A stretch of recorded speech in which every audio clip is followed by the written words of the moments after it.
بریلویوں کا مدعا پیش کرنے کی کوشش کریں گے، کیونکہ یہ اختلاف جب سے پیدا ہوا ہے تب سے بریلویوں کا دعویٰ یہ ہے کہ ہمارا جھگڑا اہل سنت کے ساتھ، دیوبندیوں کے ساتھ،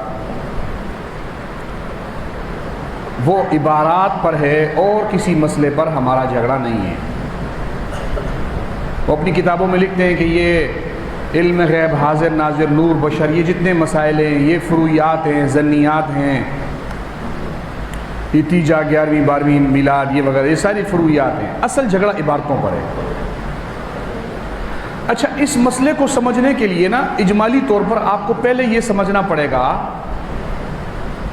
کہ ان کے دعووں میں ہمیشہ تضاد ہوتا ہے۔ جیسے میں نے آپ کو پہلے بتایا تھا کہ اسٹیج پر جو چیز فرض اور ایمان کا حصہ ہوتی ہے وہ اسٹیج سے مناظرے کے میدان جاتے جاتے مباح ہو جاتی ہے، بیچ میں واجب، پھر سنت، پھر مستحب، پھر کرتے کرتے مباح، اور آخر مناظرہ ختم ہوتا ہے تو بریلوی مولوی کہتا ہے میں نے اس کو بدعت حسنہ ثابت کر دیا۔ اسی طریقے سے ان کے دعووں میں تضادات ہوتے ہیں۔ ان سے کوئی پوچھے کہ اختلاف دیوبندی بریلوی کے نام سے یہ اختلاف معرض وجود میں کیوں آیا، یہ ہر بندے کا سوال ہوتا ہے۔ ابھی جیسے دو قومیں لڑ پڑی نا تو لوگ کیا کہتے ہیں، یار لڑائی ہوئی کیوں تھی، بنیاد ڈھونڈتے ہیں، وہ یار کیوں ہوئی لڑائی، پھر بتاتے ہیں جی وہ فلاں جگہ ایسے ہوا تو پھر ایسے ہوا، پھر بات۔ ہر جگہ اختلاف اور لڑائی پر پہلا سوال یہ ہوتا ہے کہ یار یہ اختلاف کیسے ہو گیا۔ شاہ ولی اللہ کو دیوبندی مانتے ہیں، شاہ ولی اللہ کو بریلوی مانتے ہیں، شاہ عبدالعزیز کو دیوبندی مانتے ہیں، شاہ عبدالعزیز کو بریلوی مانتے ہیں۔ حاجی امداد اللہ مہاجر مکی جو کہ مولانا رشید احمد گنگوہی اور مولانا اشرف علی تھانوی رحمۃ اللہ علیہ کے پیر و مرشد ہیں، وہی بریلویوں کے مولوی عبدالسمیع رامپوری کے بھی پیر و مرشد ہیں۔ جھگڑا یہاں تک کہتے ہیں کہ ہمارا نہیں تھا۔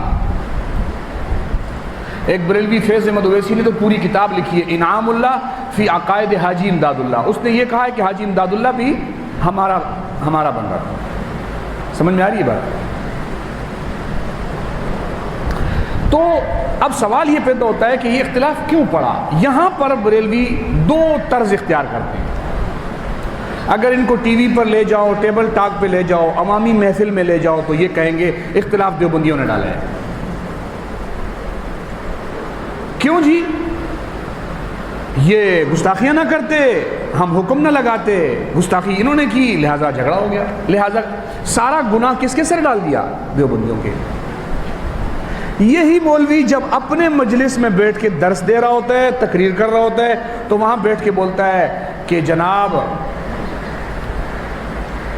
وہاں بیٹھ کے بولتا ہے، نہیں ٹیبل ٹاک پر یہ بیٹھ کر تکفیر کی بات نہیں کرتا، ٹیبل ٹاک پہ یہ کہتا ہے کہ جی دیکھو احمد رضا تو پیدا ہی نہیں ہوا تھا جب شاہ اسماعیل شہید آیا تھا، اس نے آ کر کتابیں لکھی تھی، اس نے سارے مسلمانوں کو مشرک بنا دیا تھا، تو لہٰذا جب اس نے سب کو مشرک بنا دیا تو پھر ہم تو اس وقت تھے ہی نہیں دنیا میں، احمد رضا تو پیدا ہی نہیں ہوا تھا، کیونکہ شاہ اسماعیل کی بالاکوٹ میں شہادت کے 28 سال بعد احمد رضا پیدا ہوا ہے، ذہن میں رکھنا۔ شاہ اسماعیل شہید رحمۃ اللہ علیہ کی بالاکوٹ میں شہادت کے 28 سال بعد احمد رضا پیدا ہو رہا ہے۔ یہ پیدا ہو رہا ہے سن 1856 میں۔ کس میں؟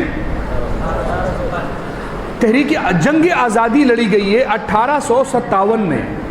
کب لڑی گئی؟ یعنی جو شاملی کی جنگ آزادی ہے، میں اس کی بات کر رہا ہوں۔ بالاکوٹ کی جو جنگ تھی وہ 1830 میں 31 میں ختم ہو گئی تھی۔ حضرت شاہ صاحب شہید ہو گئے، جنگ ختم ہو گئی، مسئلہ کیونکہ وہاں ساری قیادت شہید ہو گئی، کچھ ہی لوگ تھے وہ شہید کر دیے گئے۔ اس کے 28 سال بعد احمد رضا پیدا ہو رہے ہیں۔ تو جھگڑا ہم نے کیسے ڈالا بھائی؟ صراط مستقیم تم نے پہلے سے لکھی ہوئی تھی، تقویۃ الایمان تم نے پہلے سے لکھی ہوئی تھی، یہ کتابیں تو تم نے پہلے سے لکھی تھی جن میں گستاخیاں تھیں، ہم تو بہت بعد میں آئے، ہم نے آ کے کفر کے فتوے لگائے۔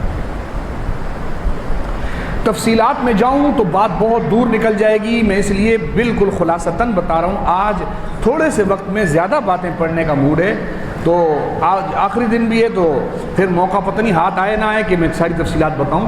تو اس لیے آپ کو بتا رہا ہوں کہ اختلاف کس نے ڈالا. کہا جی شاہ اسماعیل شہید کتابیں نہ لکھتا. دو کام کیے اس نے، ہم پر شرک کے فتوے لگائے، اس نے کہا سارے مسلمان مشرک ہیں، اور اس نے توہین کیے. ہم تو بعد میں آئے، ہم نے رد کیا، تو اختلاف تو تم نے ڈالا ہے. بات سمجھ آ رہی ہے؟ یہ ان کا ایک دعویٰ ہوتا ہے. یہ دعویٰ ان کا چینج ہو جاتا ہے مناظرے کے میدان میں.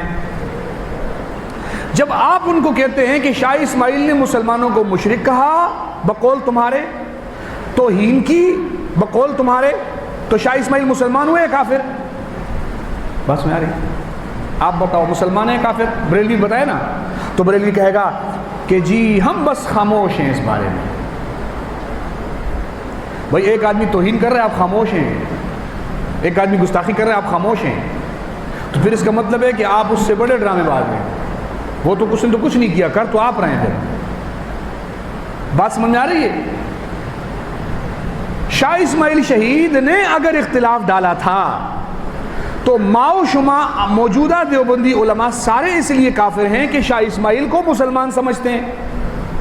میں اور آپ کیوں کافر ہیں ان کی کھاتے میں کہ شاہ اسماعیل گستاخ تھا، یہ سارے اس کو مسلمان کہتے ہیں. اچھا ان سے پوچھو کہ یہ جو تم کہہ رہے ہو شاہ اسماعیل گستاخ تھا، یہ بات جو تم نے پہلے نمبر پہ کی ہے اس پر قائم ہو؟ اس پر قائم نہیں رہتے. تقریروں میں کہیں گے دیوبندی گستاخ ہے، صراط مستقیم میں شاہ اسماعیل نے یہ لکھا ہے، تقویۃ الایمان میں یہ لکھا ہے. مناظرے کے میدان میں آئیں گے تو کہیں گے آپ کہو تقویۃ الایمان اٹھاؤ، کہتے نہیں وہ نہیں پڑھنی. صراط مستقیم کے حوالے پیش کرو، نہیں وہ نہیں کرنے. بھائی تم نے تقریر میں کیوں پیش کیے تھے؟ اس لیے نہیں کرنے کہ احمد رضا خان مرنے سے 2 سال پہلے فتویٰ دے کے چلا گیا تھا کہ شاہ اسماعیل مسلمان ہے. بات سمجھ آ رہی ہے؟ مرنے سے 2 سال پہلے 1340 میں فوت ہوا ہے. 1921 میں کیا چل رہا ہے ابھی؟ 2000 کتنے سال ہو گئے؟ 101 سال اس کو مرے ہوئے ہو گئے احمد رضا خان. 1921 میں وہ مر رہا ہے. مرنے سے 2 سال پہلے 1919 میں وہ فتویٰ دے رہا ہے کہ شاہ اسماعیل میرے نزدیک یزید کی طرح ہے، ہم اس کو کافر نہیں کہتے.